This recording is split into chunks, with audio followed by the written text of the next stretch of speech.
As American politics grow increasingly toxic, the nation is becoming a more hateful country.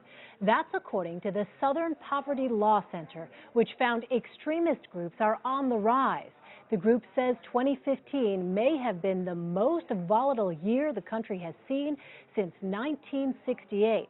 The organization found the number of hate groups operating in 2015 was 14% higher than in 2014. It also found anti-government patriot groups like armed militias and others animated by conspiracy theories also grew 14% during the same period. Matt Horace is a former agent with the Bureau of Alcohol, Tobacco, Firearms, and Explosives and joins me now on the phone. Matt, I know you've had extensive experience investigating criminal activity by hate groups. First of all, Matt, this report found that 2015, as you just heard, may have been the most volatile year the country has seen since 1968. What do you think might have accounted for that? Well, Elaine, there are several factors that probably account to it, notwithstanding the number of active shooter incidents, the narrative and the dialogue concerning gun control. And, sometimes we see that every time we start to talk about more gun legislation and more gun control, we see an increase in membership in patriot groups and the like. And how concerned is law enforcement about this?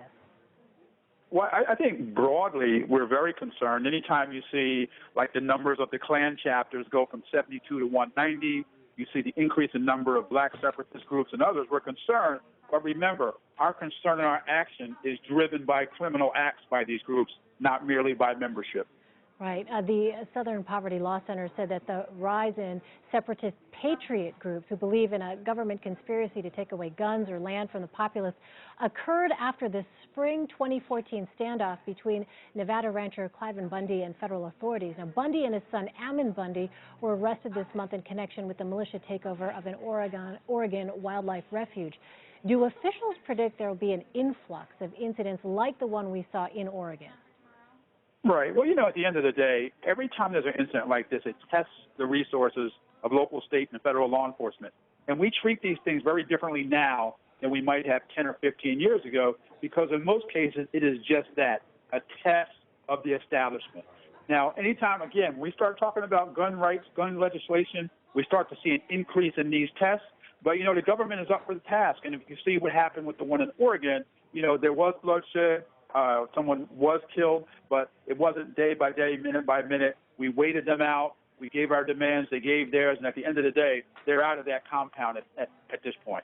Matt, this report looked extensively at the trends and really didn't kind of indicate any change necessarily in the coming years ahead in terms of people not being as angry as they appear to be now. How troubling are findings like this?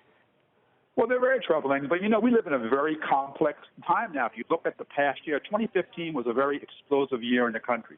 Notwithstanding a lot of the police incidents that we saw, the optics of watching these things happen on camera, the election and what candidates are doing and saying to help fuel or calm down the issues, the separatist movements, Black Lives Matter movement. You have the patriot movements in the West. And, I lived in the West in the Rocky Mountains, and those are very strong movements out there, and it really tests all of our patients. It tests the resources of law enforcement, but it creates a very different optical reality for all of us. Right. And just for clarification, the authors of this report made a distinction between the peaceful Black Lives Matter movement and the black separatist group who go beyond just calling for political change. They are also trying to incite violence, according to this report. All right, Matt Horace, thank you so much.